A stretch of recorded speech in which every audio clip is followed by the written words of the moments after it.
现在继续来看这古水的鸟形，这个鸟形圆仔伊的妹妹出世45天，体重来到2525公克，比当初伊的姐姐圆仔也较高大。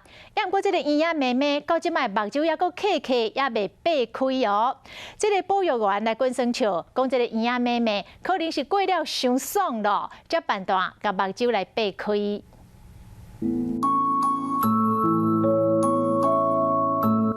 春文素玲，这只婴仔妹出世45天，体重已经超过2公斤半，是讲这健康是安怎目睭拢刻刻？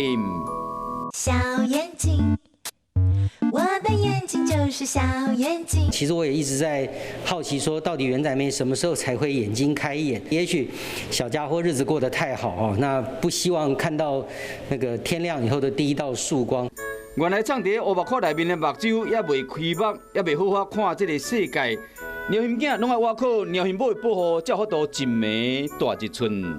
兽医主任现在是能闪多远都闪多远，会发现演员会有这种比较护崽或者是比较会生气的这样的情况。然后千户人挖进院就会甲伊拼，将这个婴仔妹藏甲真好，希望讲伊开目的时头一个看到是伊亲爱的妈妈。你努力。